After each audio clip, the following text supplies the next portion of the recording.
तैयार रहिए। स्टार्ट। वाद तथ्य।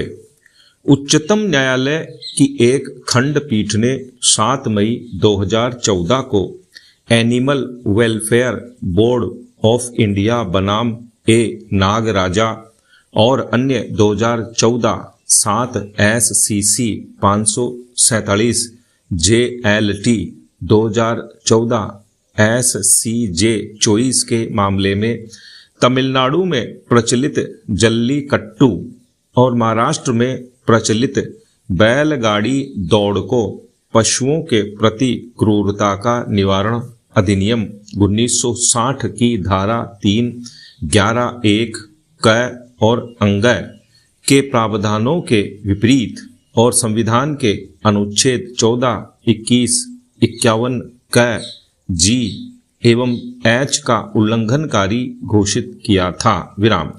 तदनुसार तमिलनाडु जल्लीकट्टू विनियम अधिनियम 2009 को शून्य घोषित कर दिया गया था।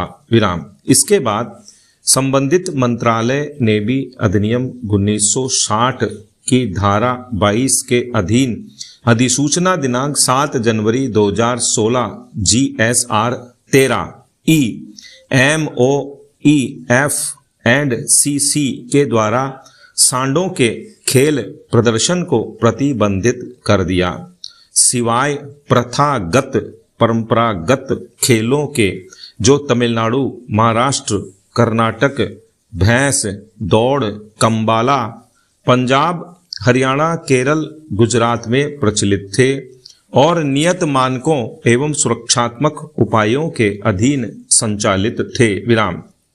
इस बीच केंद्र सरकार की पुनर्विलोकन याचिका भी इस न्यायालय ने निर्णय दिनांक 16/11/2016 के द्वारा निरस्त कर दी। विराम। उक्त निर्णय एवं अधिसूचना के समर्थन विरोध दोनों में उच्चतम न्यायालय और उच्च न्यायालय के भी समक्ष अनेक रिट याचिकाएं प्रस्तुत की गईं। विराम। इस बीच वर्ष 2017 में तमिलनाडु, कर्नाटक और महाराष्ट्र राज्य ने जल्लीकट्टू सांड दौड़ पर अपने नियमों में संशोधन करके उन्हें ए नागराजा के निर्णय एवं केंद्र सरकार की अधिसूचना के अनुरूप बनाया ताकि उन्हें अवैधता असंवैधानिकता से बचाया जा सके। विराम। तदनुसार पशुओं के प्रति क्रूरता निवारण तमिलनाडु संशोधन अधिनियम 2017 के द्वारा तमिलनाडु में जल्लीकट्टू एवं 3 अन्य समतुल्य सांड खेल पशुओं के प्रति क्रूरता का निवारण महाराष्ट्र संशोधन अधिनियम 2017 के द्वारा बैलगाड़ी दौड़, जिसमें बैलगाड़ा, शरायत, छकड़ी और शंकर पाट परंपरागत खेल भी शामिल हैं, और पशुओं के प्रति क्रूरता का निवारण कर्नाटक संशोधन अधिनियम 2017 के द्वारा सांड दौड़ और बैलगाड़ी दौड़ तथा कंबाला को विधिक मान्यता प्रदान करते हुए निर्मित नियमों के अधीन उन्हें जारी रखा गया। विराम। अतः पुनः न्यायालय के समक्ष एक जनहित वाद प्रस्तुत किया गया। विराम। दिनांक 2/2/2018 को इस न्यायालय की खंडपीठ ने पूरे प्रकरणों, विशेषकर तमिलनाडु से संबंधित मामलों पर विचार करने के बाद 5 प्रश्न विरचित किए और उनके निर्धारण के लिए संविधान पीठ के लिए संदर्भित कर दिया, जिन पर विचार करने के बाद संविधान पीठ ने निम्न निर्णय दिया है। पैरा। निर्णय 1। प्रश्न 1।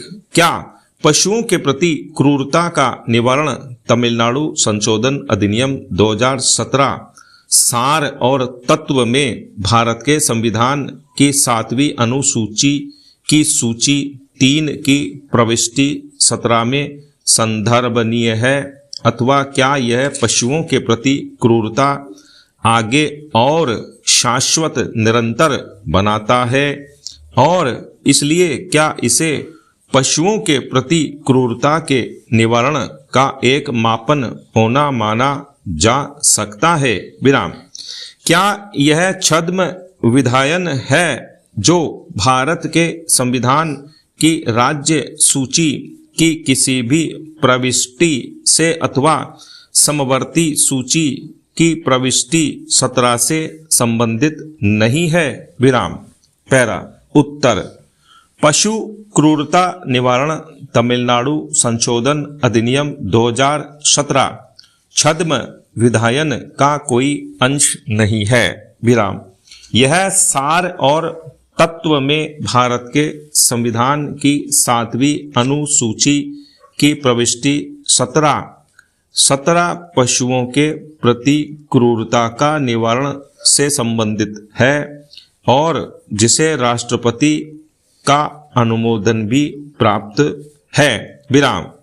यह संबंधित खेल में पशुओं के प्रति क्रूरता को न्यूनतम करती है और यदि एक बार संशोधित अधिनियम उसके नियम और अधिसूचना के साथ लागू कर दिया गया है तो उपर्युक्त खेल अपकार क्षति के भीतर नहीं आएगा, ताकि अधिनियम 1960 की धारा 3, 11 क और खाली न के अंतर्गत उपचारित कराया जाना चाहा जाए। विराम। पैरा 2। प्रश्न 2, तमिलनाडु संशोधन अधिनियम कथन करता है कि तमिलनाडु राज्य की सांस्कृतिक विरासत को संरक्षित किया जाना है। विराम।